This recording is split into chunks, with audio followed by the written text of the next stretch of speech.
Hello. Hey, how's it going? I'm good. I'm good. How are you? I'm awesome. Very good. All right, cool. Yeah, Let's get straight into it, is it? I was just looking at for your sure. website. Oh, the fan started. How did you kind of like start, I guess, all this stuff? You've got a newsletter, podcast, and a blog. Links to all of that will be in the description of this podcast so people can check that out. But how did you start that? Sure. So, like, all of a sudden, like, I once had an idea of writing a book, and that was in the year 2021, March year 2021. And then, so like, I started writing. I had this vague concept of what I want the book to be like. Then just started writing a few chapters here and there, drafts, edits, all that. And then I was like, this thing's taking a while. Maybe I should start publishing content online, which is more regular at like sort of daily or something. So I was like, I should start a blog. So I was heavily inspired by people like Gary Vaynerchuk, Yep. and then later Andrew Kirby as well. Yeah. So those were like, just go out there and post some stuff. Doesn't matter how it's gonna be. So I took their advice literally, and I was like, okay, for the first 100 days, I'm gonna post 100 blog posts on my blog, on my new blog. And so okay, so one post every day. Doesn't matter how it's going to be. I just need to post it by the end of the day. So that's what I did. Um, yeah, that's how I got started. But obviously, those 100 blog posts, I didn't distribute them well, or let's just say I didn't have a great audience in the beginning, the first 100 days. After a while, even my family stopped reading my blog posts, so really didn't have many readers then.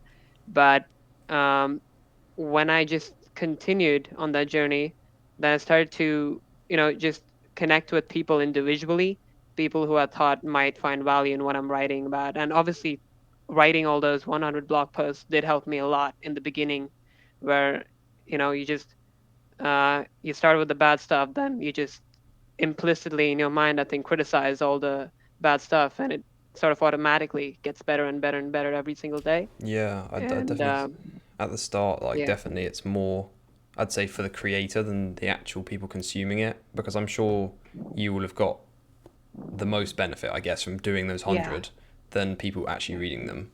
And what topic is it on? Just saying, it's like anything you're already interested in, or Yeah, so when I started, it was like pretty much all over the place. It was human psychology, human behavior, a little bit of science and philosophy, then running as well, because I'm a bit into running long distances almost every day. And later, now it's more narrowed down, but still very broad to science and philosophy, which I really like. And there's this one field called the philosophy of science, which ask questions such as how we know what we know in the first place. So, what's the meaning of knowledge and how do we know what we know? So, those are fascinating questions that I like to answer. yeah, sounds interesting. Yeah, talking about running, like, what's the furthest you've ever run in one go? 27 kilometers. But Wow. just yesterday, I posted an accountability tweet on Twitter Yeah. saying that I'm going to run a marathon, which is 42 kilometers Yep. in 6 weeks. So, I have 40 days, 41 days to prepare All right. to go from that 27 to 42. You're fully like in this in the running like Definitely. area, I guess. So you said running Yeah. every day. Do you find like how far do you run every day, like approximately, or is that gone? Almost every day. So I do take like a rest days once or twice a week. And so my usual runs are like 10K, 12K, sometimes they're 15K. Longer runs are 21 or 25K. So that's how it's pretty Wow. much spread out. Do you ever find like recovery issues with that, or is your body just kind of adapted to it? Um, no, I mean, I do get injured at times, but that shouldn't be counted as a recovery issue, I guess. But perhaps it could be. But I do tend to take a rest day after and before my long runs. So Long runs I do on the weekends, which is like 21, 25K. So I'm like, okay, one day before I'll take a rest so that I can hit it nice on the long run. And then one day later, I'll take a rest so that I can start the week again afresh and then get it from That's there. so cool, man. Like, where do you see this going? Do you plan on just running further? Like, are you gonna be like David Goggins, 200 miles maybe one day? Yeah. I mean, those things are called ultra marathons for Yeah, maybe those who don't know. But like, yeah, I do want to run those long distances. I don't want it to be my profession because I like to do it for fun yeah. more than anything else. But yeah, I do see myself running at least 100K or Wow, something sometime. I don't know. that's a great goal. I'm sure you'll get it. You sound very dedicated. Um, so, what have you heard of barefoot shoes? I'm interested in this. Sorry, could you repeat the name, please? Barefoot style shoes. Like it's not a Oh, brand. barefoot. Oh, okay, Do you know okay. them? Yeah, I've heard of them, I've seen them, but I've never worn them. No. Okay. So what do you run in then? Just general trainers? My shoes. Yeah, yeah, like my shoes are the Nike Pegasus, the most latest ones. So Okay. actually, those shoes have been there since 39 years. So the shoe I'm wearing, that's the 39th generation of the shoe. Oh wow. So like you see the iPhone, they have like 13 generations or 14 now, and this shoe has like 39 generations, and I'm wearing the 39th one, so it's pretty cool. The Nike Pegasus. That is very cool. Yeah. Do you live like somewhere quite scenic? I guess because I'm not sure if many people would enjoy running like 25 Yeah. kilometers through like just roads. I guess. Yeah, I mean, I do live in a city. I used to Okay. live in like a very road kind of a city where there's just roads and not a bunch of trees. Because you're But in now I've India. Yeah. Yeah. shifted. Is that right? Yeah, Yeah. For anyone who doesn't know, I am. he's in India. Yeah. Okay. Yeah, but now I've shifted to like a place where there are a lot of trees and there's a lake and everything, which is huge. And so even though the road's there, it's more like city and nature combined. Okay. So I like it as well. It's a nice route. All right. Cool. Yeah. Um. Right. Next, I wanna get onto. I read. I think it's your most recent blog post about like school and how you Yeah. aren't a massive Okay. fan of school. Could you uh, extrapolate on that a bit? Sure. Um, okay. So I think this started during the pandemic when, everything was locked down and you weren't going to school. We had virtual schools going on, so you weren't meeting your friends every day. You weren't going to the same place that you would have been going had it been normal. So during this time, I was exposed to a lot of different counterculture ideas, maybe not that I was looking for them, but I was just like, getting to think a lot. I don't think I would have gotten to think about all these things had I gone to school because I'd be exposed to the same kinds of people every single day and, just the same thing happening every day. But then these differences in thought started to appear when I started meeting this friend every day who lived in my building. And so, like, we could still meet even though, there were restrictions and stuff. So, we met and then he introduced me to this idea of entrepreneurship and there's something that you can actually do instead of just getting a job and then working like that for the rest of your life. So I was like, yeah, this sounds cool. Like, I mean, it's pretty different from what usually goes on and what I usually had in mind for my life. But so I think it just sparked from the one friend, but it was just a spark, so I didn't go very far from him. But he really lit the spark that led to my, I'd say, completely unconventional mind right now, because I pretty much hate school. So that was like the backstory. Right now, I'm like, I really don't care about what's going on in school. It's just going on. I'm on the edge of getting out of my conventional school. I'm like intensely searching for alternative unconventional schools so that I can just better fit in there. Because right here, I'm like having a lot of trouble. Teachers think I'm talking back to them, like back answering, Mm-hmm. but maybe they don't understand that's the way how a conversation works. Like you have to talk back to make a conversation work. But then, yeah, like I try to share my perspective, which is kind of different from what's already, what everybody else has in mind about school, like, getting grades and studying without questioning all that. So I really don't like that. And so that's not kind of my place. So that's why I have a lot of friction with school in my mind. It's definitely far from perfect. I can definitely agree with you there.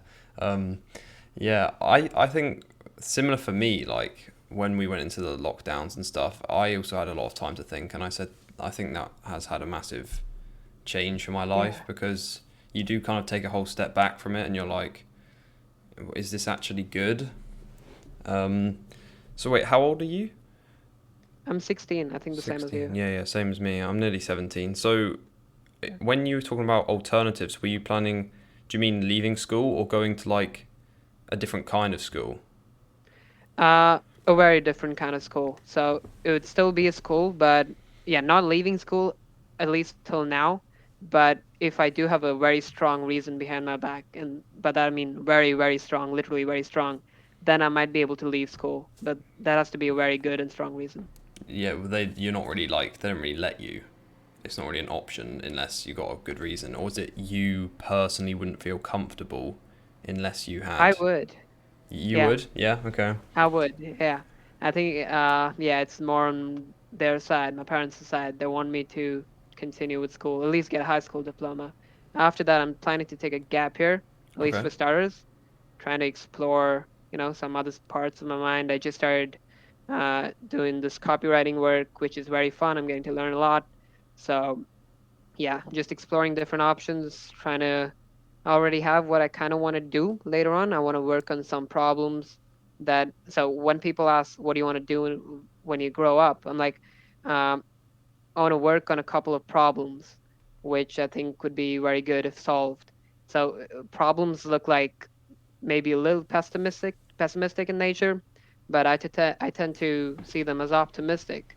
And then, the possibility of solving a problem is what makes that problem optimistic. So the idea that you're living in the world without that problem existing, that's how I get my, energy to get ahead and solve that problem. So there's a couple of problems I want to work on. That's what I want to do. Yes, that sounds good. That reminds me of something Naval said, how like we need to you need to like get rid of the idea of problems because there's always going to be another problem. So if you Yeah. get annoyed or sad, worried every time there's a problem, you're not going to do very well. And one thing that helped me was thinking life is almost like a game. It's like this is just another challenge to solve, which will take you to that next level. Um, so I think that really helped. Do you want to travel or anything in this gap year, or are you planning on just working? Yeah, I do want to do a mix of those two, but then just catching back at your last point, you're talking about life as a bit of a game with these levels. So I have this, phrase or whatever you want to call it. And I say life is a game of infinite levels. I think that really captures it well. Like we're talking about, there's always going to be a new problem, Yeah, and then you just gotta work through that game and have fun playing. And so, yeah, like that's what I think about it. that is a But good point. Yeah, with the infinite levels, because I think a lot of people sometimes think, oh, once I reach this, then I'll be happy. Once I've done this, yeah. then I'll be able to rest. But there's always going to be something else to go and solve. So you kind of do have to be like enjoying it as you go. I think that's For a good sure. point. Definitely. Yeah. Um, anything else? To Do you? answer, Yeah, go on. yeah, to answer your question about the gap here, I do want to travel. So I'm thinking about Southeast Asia, which is sort of close to me, which is Vietnam, Singapore, Cambodia, places Thailand. like Yeah, that. yeah, nice. Yeah, Thailand. And yeah, so that's like the traveling bit. But again, most of my work is virtual, even if writing blog posts, having my own podcast, all that stuff, I can do it virtually. And so I do want to even work during that traveling bit.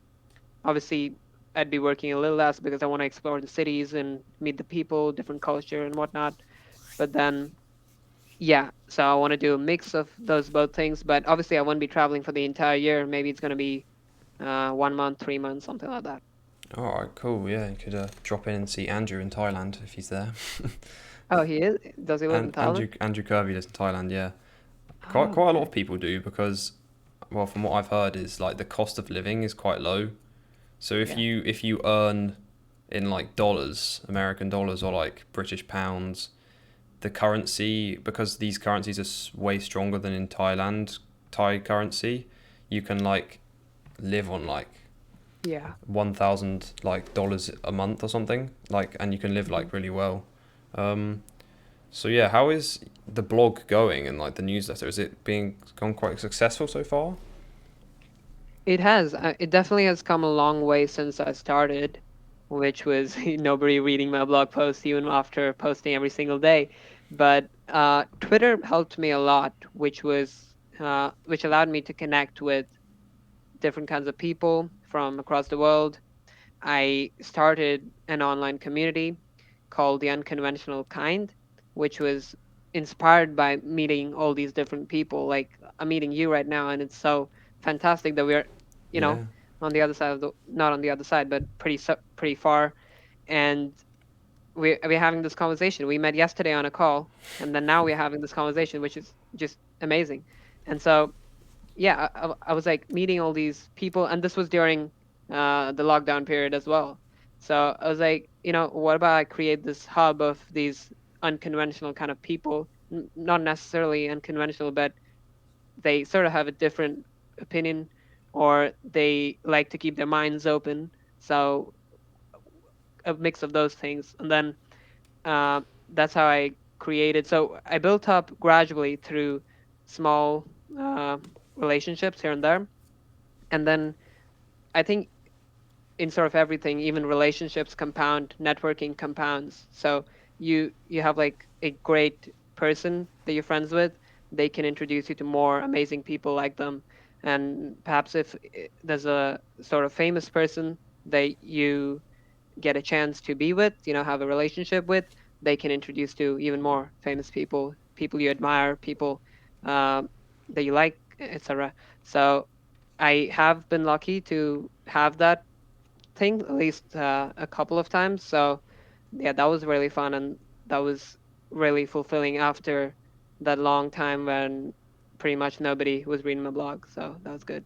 nice. Would it be possible for me to join that? Is that like open or? Yeah, definitely. All Yeah, right, cool. I mean, it is sort of not contained. It is, yeah, sort of contained, but yeah, I'll definitely send you a link after this if you're on Discord. Yeah, I've got Discord. Awesome, cool. Yeah, Awesome. I think I do need to step up my Twitter game. A lot of connections happen on there. Yeah. Um, all right, cool. Linking back to like the running kind of thing, do you also do any other kind of fitness? Like, do you lift weights? Does that Yeah. as well? I Okay, just yeah, started. I just started this month, September, right?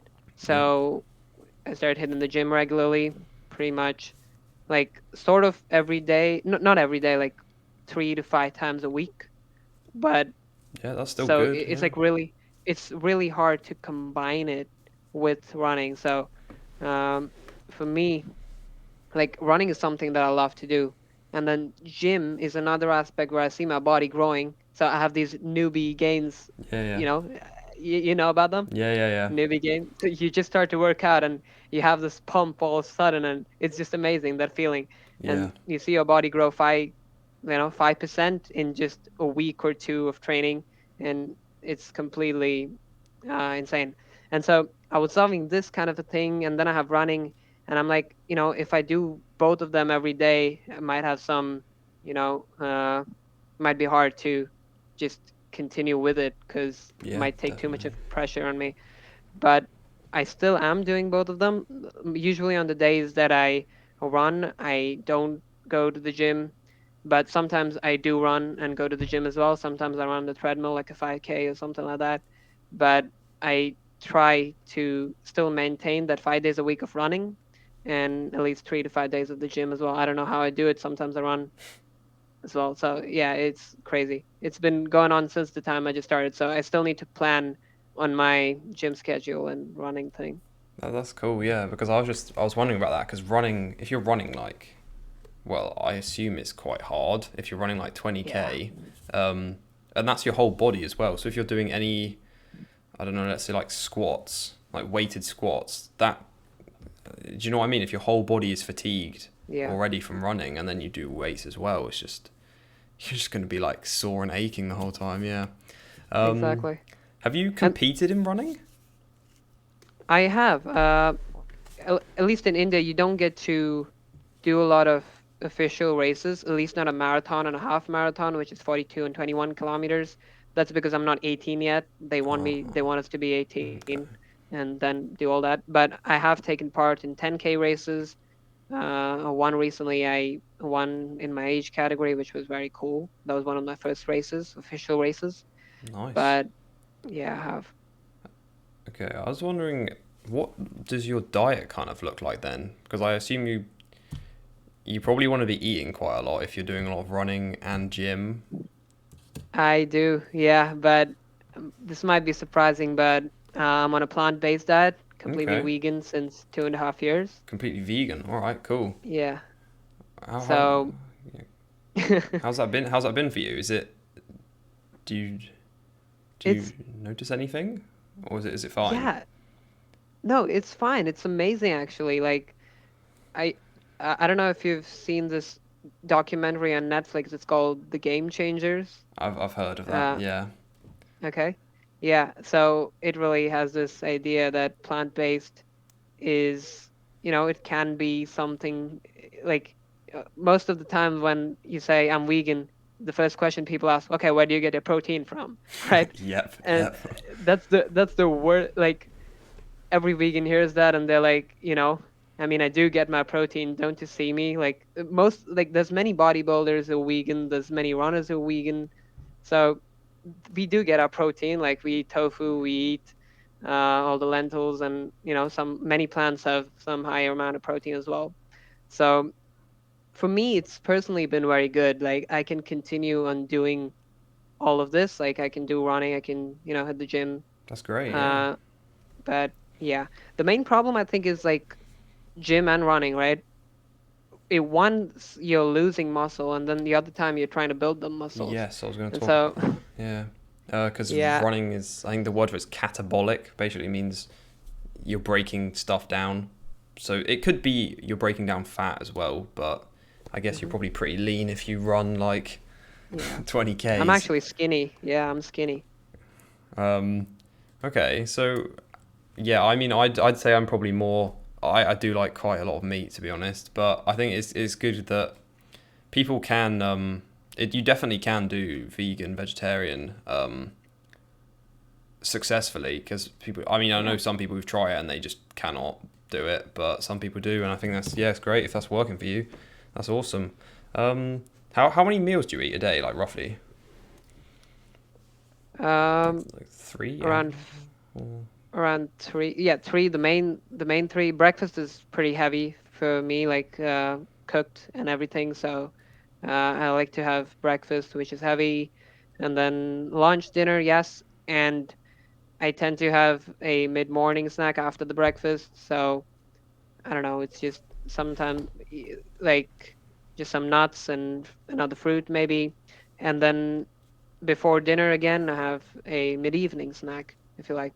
Okay. So that's what I do Okay. around 5.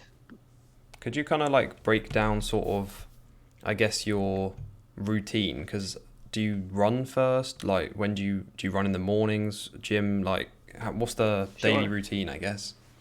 Yeah, I love talking about my morning routine. So it's like I wake up at, okay, so let's start the night. Okay, I sleep around 9 p.m., which is pretty early Same as me, because pretty I much. wake up, okay, because I wake up at 4:45 a.m. every single day.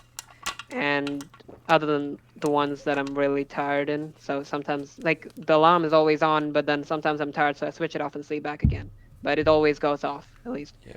So, uh, like I wake up at 4:45.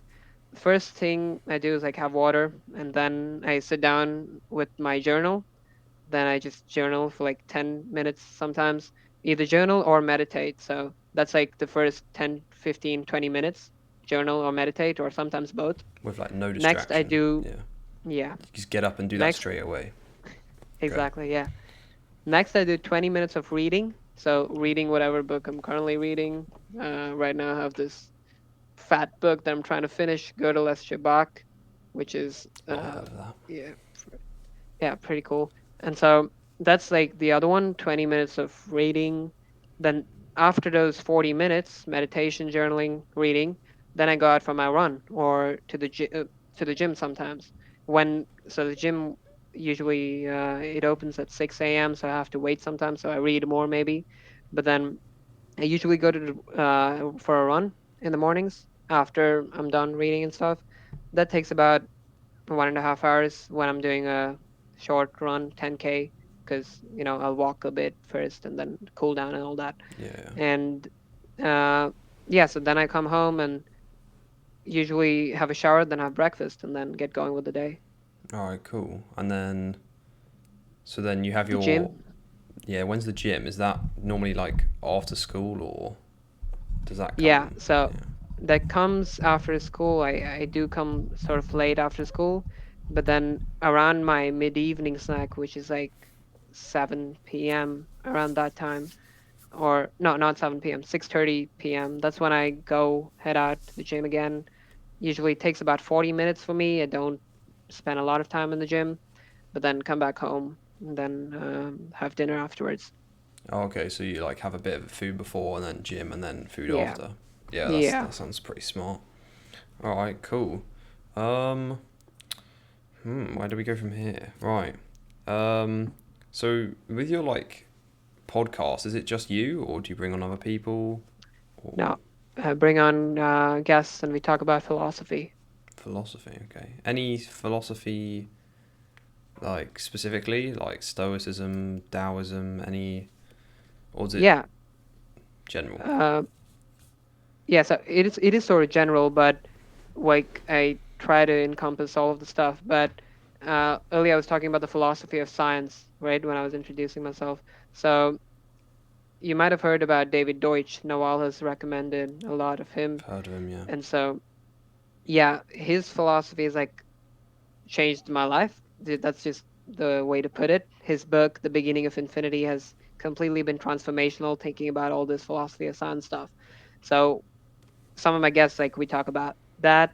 There's a philosophy, like not a philosophy, but just like a way of being called fallibilism, which is that you could go wrong. So all of our scientific theories that we have right now, they could be disproven or like they could be falsified. That's a better way to put it. Yeah, None of our theories right now, they prove something.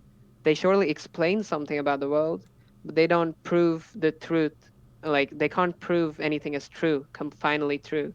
yeah, So that's like sort of a shackle to break first, because we're all very comfortable with the idea of there being, certainty in our lives, and we just feel certain, and some things just are certain and true, and whatever you want to call them.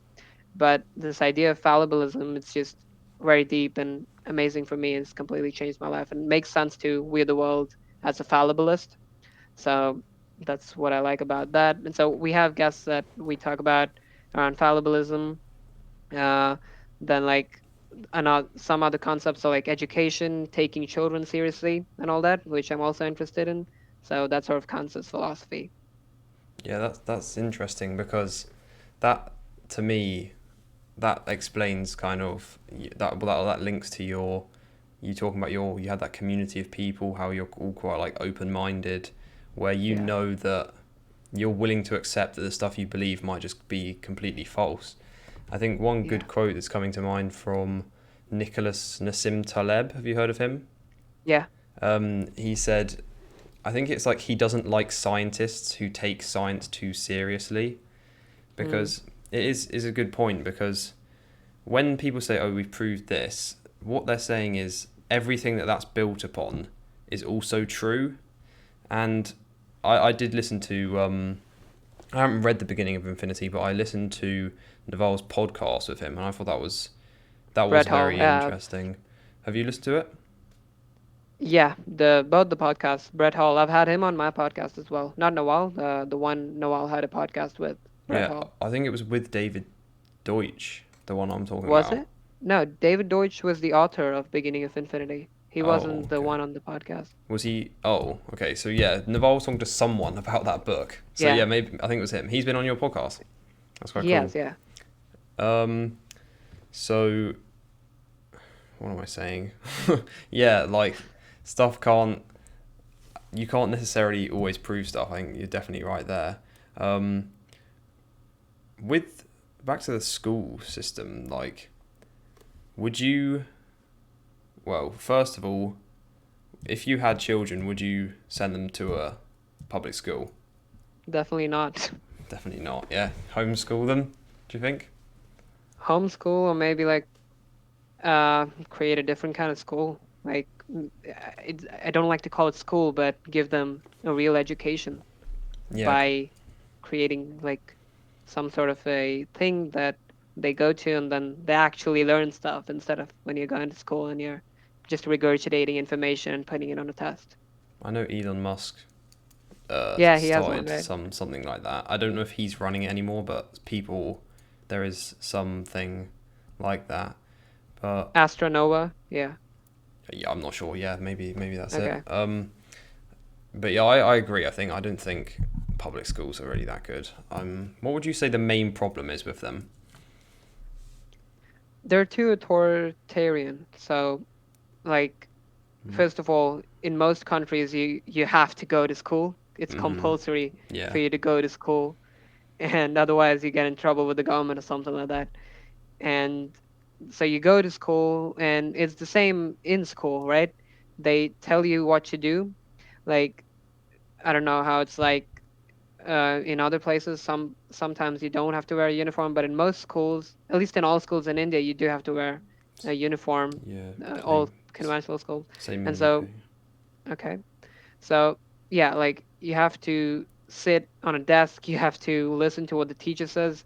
The first thing you learn is like always respect your teacher, always, never doubt your teacher. This is a central thing that you learn in school, never doubt your teacher. But then again, when we're talking about fallibilism and saying that, you could be wrong, then what if the teacher could be wrong, right? Who's going to question that? And Sometimes they are quite a lot, to be honest. they Yeah. are, right? Exactly. And so, like, why shouldn't we doubt them? I mean, we can respect them, but have you ever seen a teacher respect students? Like the good teacher. Okay, sorry. So the good teachers, there are quite a few good teachers who do this, but then you see a few teachers who are just built into the system. It's not their fault. It's just the way the system works that they need to be holding a certain power of authority over yourself. And so they're like, you have to do this thing, otherwise this is going to happen. Otherwise, they don't even need to explain their own thing. They're just like, some things you just need to do. And Yeah. when I started to question this in my school, that's when I started having trouble.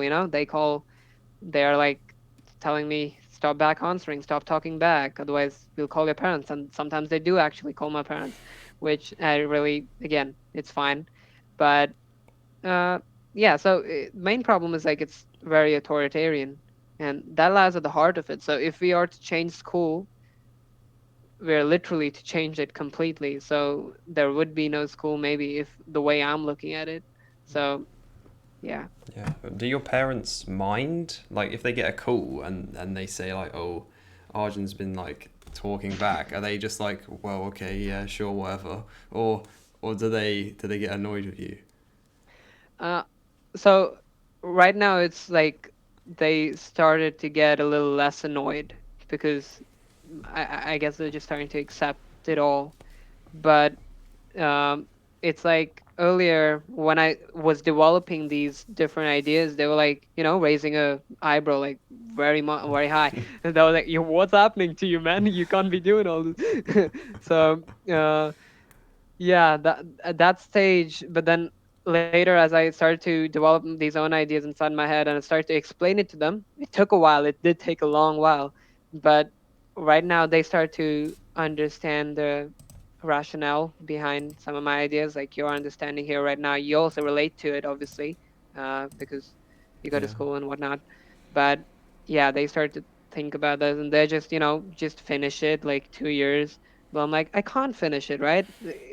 I just can't stay in a place that doesn't allow me to question them, that doesn't allow me to get out of class anytime I like, and I'm doing everything that I don't like when I'm at school. But just when I get out of school, I'm doing some such cool stuff. Why don't I just do all these cool stuff?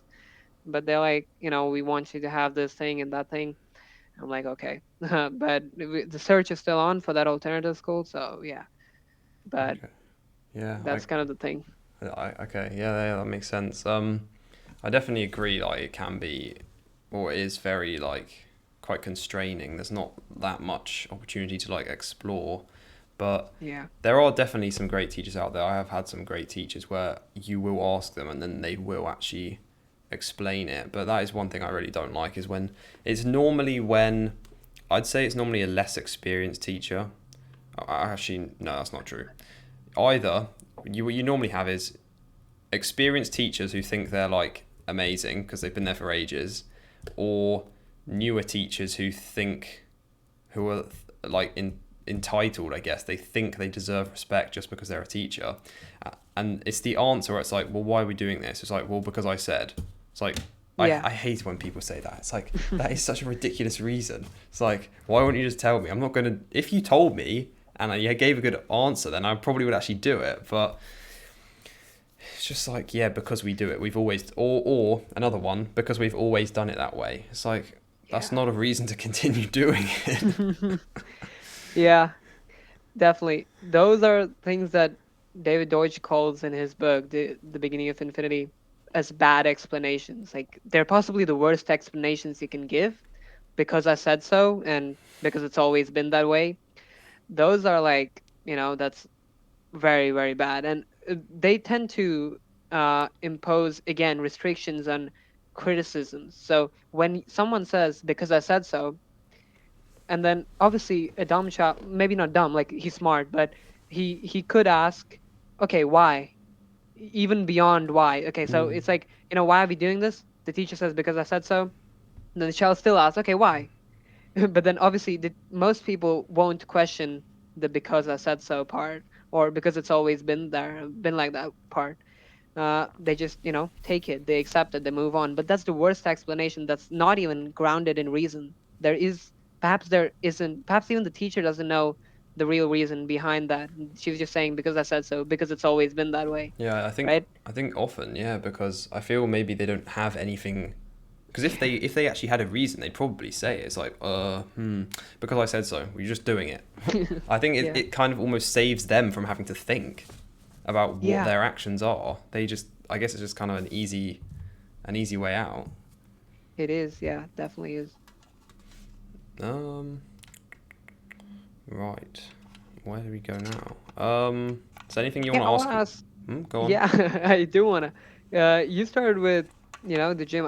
Right before this call, I was just seeing your fantastic YouTube channel. I was like, wow, man, that transformation is something. Very And kind. most of the things you did at home, which was amazing. Thank you. So yeah, maybe tell me about your story on your own podcast.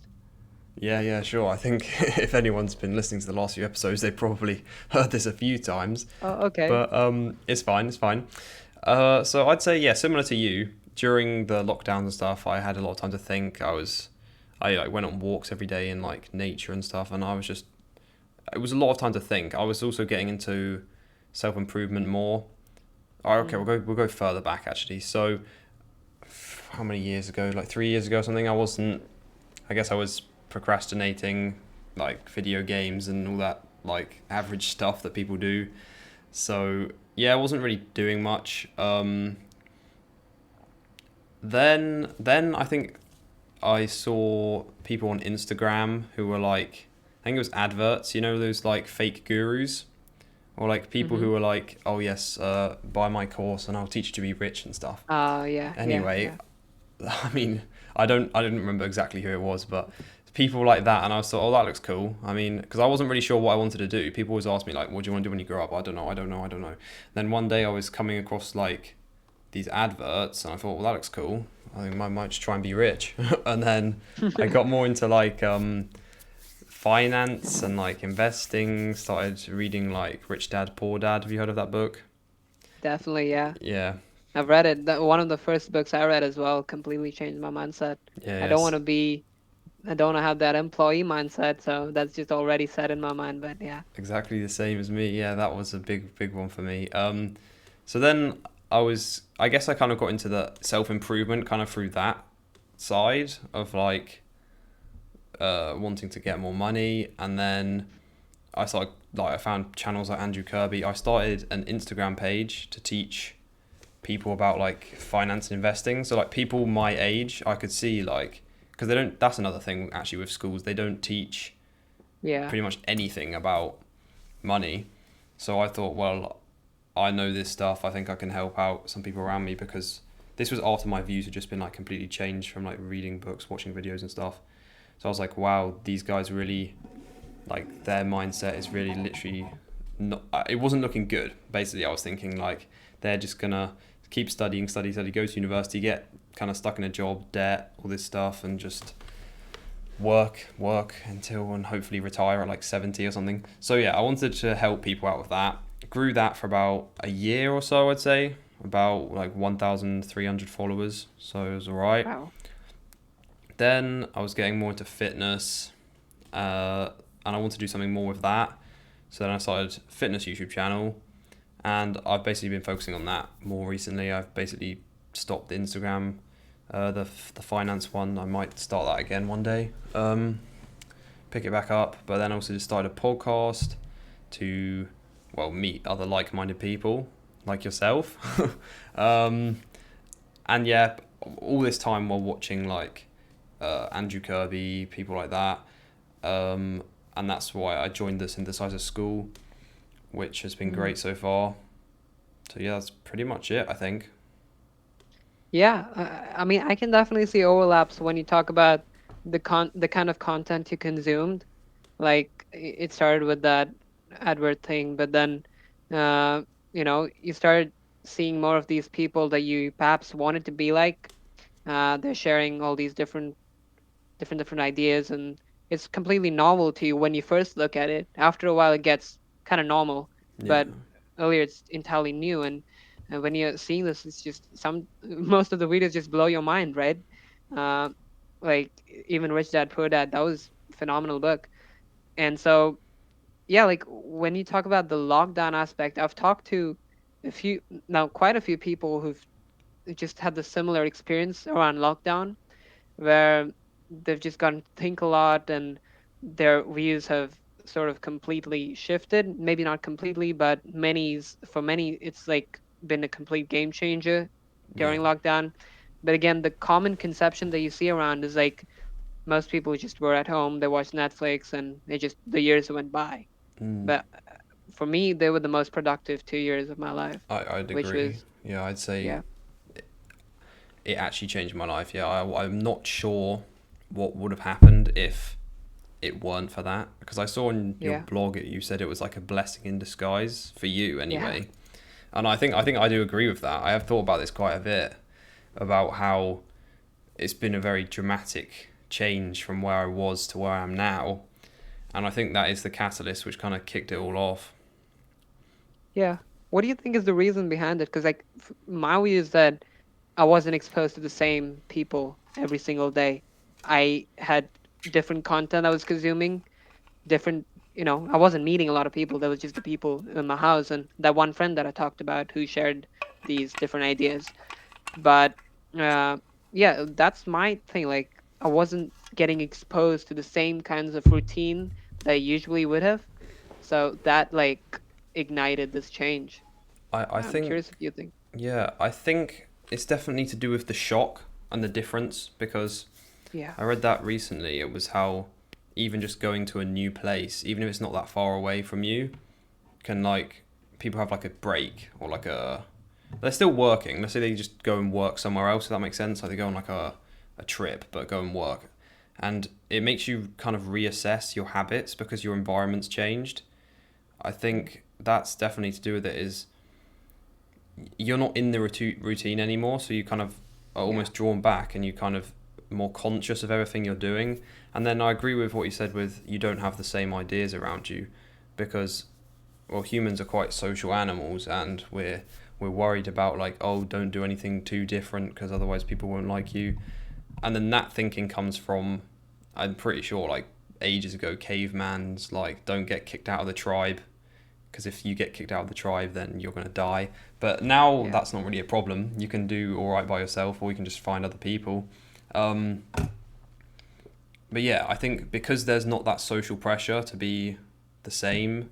I was talking with Cos and Sam about this, I think literally yesterday, how a lot of friends he found as he changed, like as he was trying to improve his life, they just wanted him to stay the same. Whereas I think with Mm. lockdown, you're in like a bit of a bubble by yourself or with like a few people Yeah. around you, and you don't have that judgment or yeah, that judgment coming in from other Yeah. people. Yeah. So you can kind of, I guess, yeah, you think more. I think, well, it depends.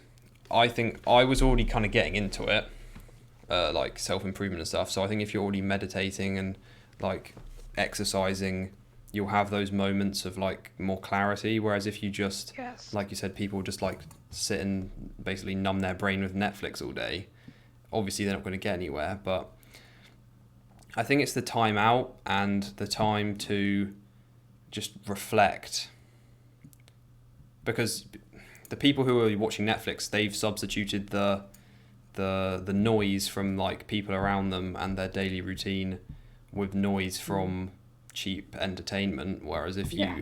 you come away from the noise of other people and your current situation and you don't do that, then there's this like large amount of time which lends itself to thinking, I think, and a lot of self-reflection. So yeah, I'd say that's the main thing is it's not having people around you who are repeating the same ideas or who you might fear will judge you for trying to be different. Would Definitely. anything else to add to that? Yeah. No. No. I think I'd just say that you added to my point, basically the judgment aspect, right? So obviously you're not exposed to the same people, but then that urge to conform to whatever is going around you, that sort of goes when nobody is around you, right? Yeah. Nobody is criticizing you or whatever. So yeah, I think that's a great point. Yeah, definitely And linking to like that. that, I think this is a bit of a random thought, but I think maybe when people say they like want to go on holiday to like relax, maybe that could be part of it. Is because they're away from their current situation and they're normally surrounded by less people that they already know. They've got more like Yeah. quiet time to. It's more peaceful, I guess. Hmm. Yeah. Yeah, obviously. Yeah, because that's the whole idea of a vacation, right? Sometimes at least you want to get out of the routine, try Yeah. something new, fresh in your mind. And yeah, sometimes like just a new thought arises.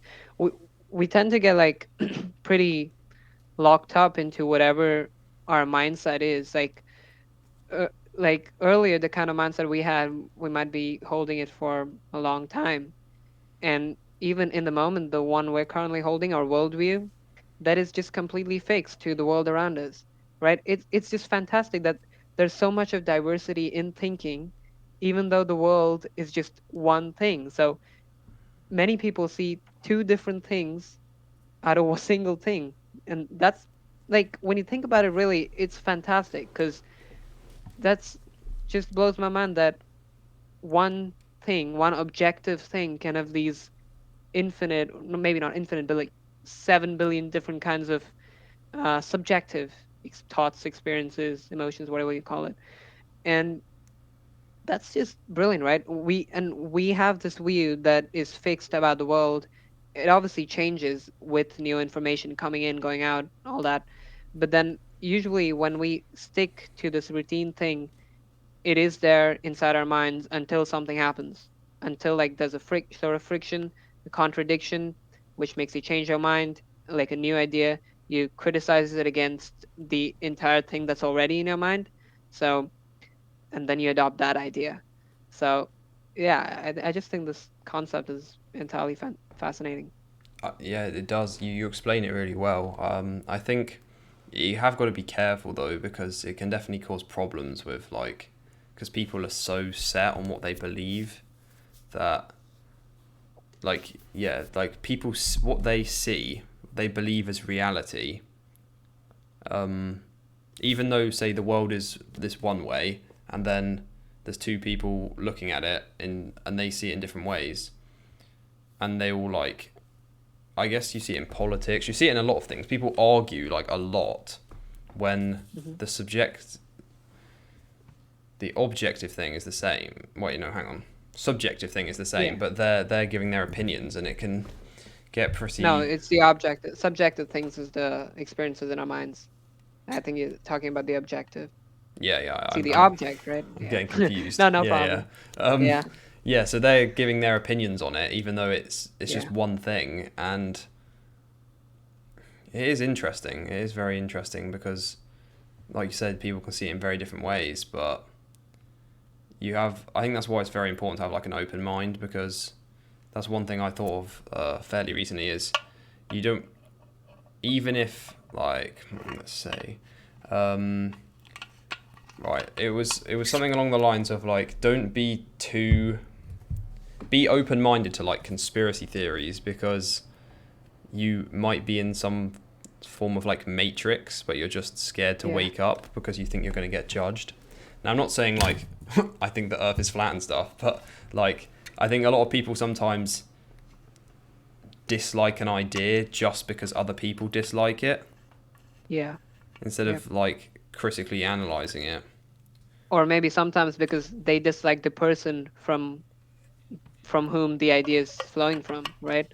So if I hate like this guy called Bob, let's just call Bob, then whatever idea Bob has, it could be a brilliant one. Like it could change my business around. It could do something fantastic for me. But then because it's Bob, so I don't take it from him. I'm like, nah, that can't be a good idea. That's not a good idea. So I form like some form of opinion that says that no, it's not a good idea.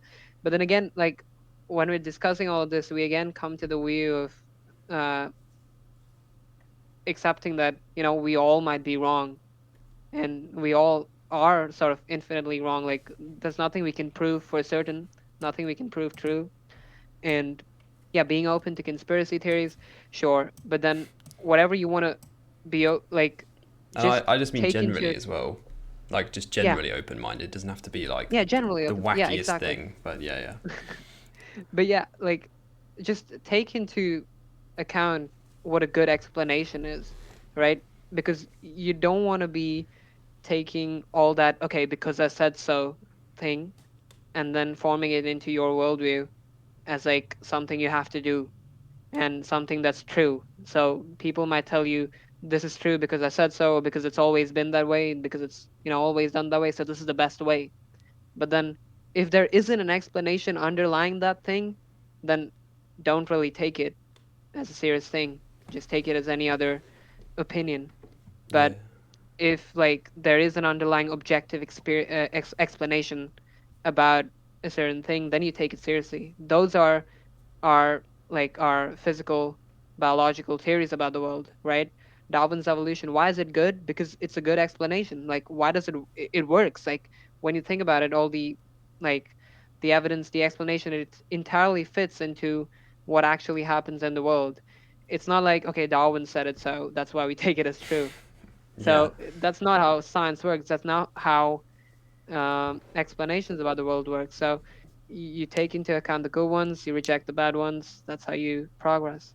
Yeah, I do think people need to be more careful about kind of how they form their beliefs, because I'm not sure if you know, is it like 90% of the brain is subconscious, or maybe more than that, 99%? I I don't know. don't know about that. Yeah. Anyway, people talking about how, uh, well, not people talking about, there's this thing how if you get, your beliefs can drive your actions without you almost knowing, because your Hmm. beliefs influence like your thoughts. If you like have a positive mindset, you're probably more likely to have positive thoughts, which will lead to positive actions. There's a quote, it's something like, until we make the unconscious conscious, we will Yeah. continue I to love call that. it luck. So there might be people who have like, they have limiting or like restraining beliefs which are holding them back, and they don't even realize. So yeah, I think you definitely got to watch out for that, because I said so, and because it's always been that way, because that is going to cause a lot of that could cause a lot of problems in people's lives if their whole foundations of how they view the world are built on these, well, basically stuff that has nothing behind it. um, Certainly, and yeah. that brings another thing to my mind about Naval saying how if if it hurts to hear it, look for the truth in it, and if it comforts to hear it, look for the lie in it, which I think is a Yeah. really good one, because people might hear an idea they like, or they hear something they want to be true, and then they're just like, yeah, please let it be true, and they kind of don't think as much. Or like you said with Bob gives you an idea, but you hate Bob, so you're like, no way. But because it hurts to hear it, if you want to look for the truth in it, because it might actually be right, and that's why it hurts. Yeah. Yeah, like I like to distinguish between people and ideas, right? So whatever whatever idea like a person has, it doesn't really matter who's it coming from, whatever that person is. But like that idea and that person, they're not the same thing. The person is a holder of ideas, they're not the idea themselves. So even when people are criticizing my own stuff, I'm like, thank you. Like I mean, it's actually good. Like Mm. I like to thank them because sometimes they're actually making sense, even if they're aiming it at me. I like it that they aim it at my own work. So they're talking about my own work, they're criticizing my ideas, not me. Yeah, And yeah. so that's what I like to do with other people as well. Like I don't criticize that person. I criticize what they're holding inside their minds. Um, so in a way, like we're all psychologically innocent, right? Because we have this idea inside our heads because of something that's happened. Maybe we didn't choose to put it there, but it's there, and we sort of just take it as true. And you know, maybe that's what's it with the teachers, right? They aren't really bad. So like they really have good intentions behind those bad ideas. So bad ideas can have good intentions behind them. They might be having the best of intentions for children. Your parents might be having the best of intentions for you. But again, that doesn't have to be right, Yeah. right? And so yeah, like again, looking for that criticism aspect, criticizing the idea, not the person, distinguishing between the two. I think that's all that. I think that's Yeah. great advice, like for anyone who is creating anything or putting anything out there. Like, Mm, don't take it personally, because, exactly. like you just said, yeah, it's not. They don't hate you. Well, they shouldn't. I mean, most times, if someone randomly comes across you online, unless they're really in pain themselves, Yeah. they aren't. And it might sting if you see a comment that's saying, "Oh, I don't agree with this. This is rubbish." Blah blah blah. And they might not always say it in the most polite way, but you can use that to improve, because yeah, ideas, you everyone has loads of ideas, loads of thoughts. Not all of them are going to be great, and that's fine. And you want to filter out the good ones from the bad ones and figure out what's going on, and which ones you want to use.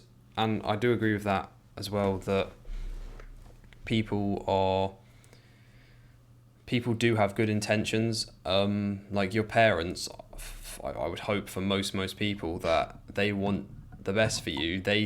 But oftentimes they will try and do stuff to protect you. They want you to be safe, and not always necessarily. They might not think you kind of know what you're doing. Almost, if you're like, oh no, I'm Yeah. not going to go to school. I don't like school. I want to do this other stuff.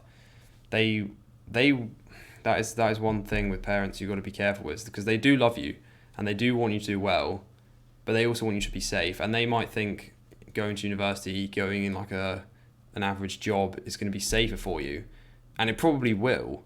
But if you want to do something great, I think you might have to go against. You can't. I don't think you can always please your parents. Basically, I think is what I'm trying to say, is because you've got to be a different person, and like you, otherwise they would never want you to take a risk. Like if you want to like start a business, you could go to zero, you could like crash, you could go into loads of debt, it could just all fail.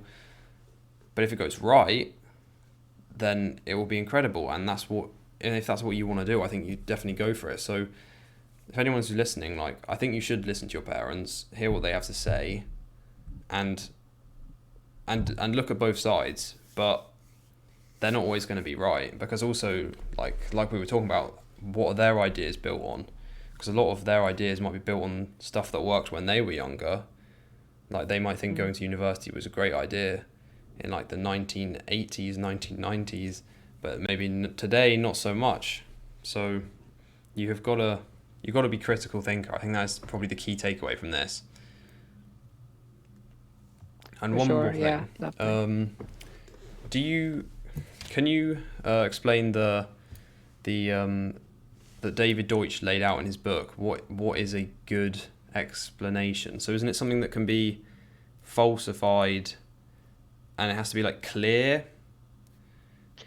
Yeah, so there are a few aspects to a good explanation. Number one is that it needs to be testable. All scientific theories, like they aim to be testable, right?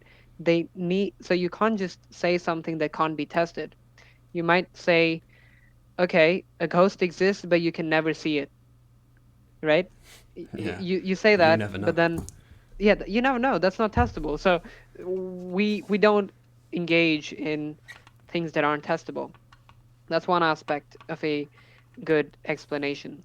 The other aspect is that it has to be hard to vary.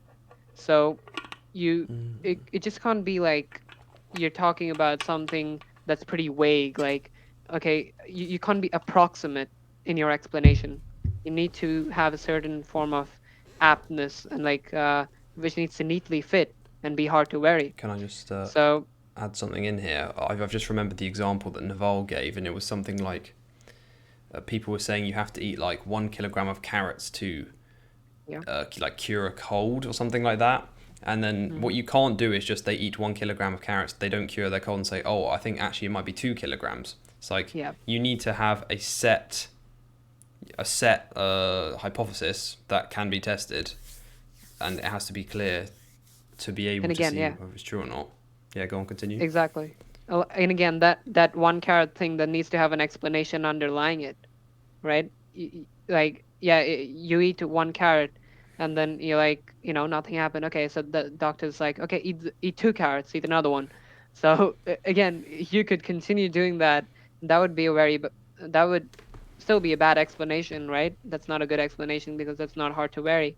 And so you need to have sort of an explanation underlying it.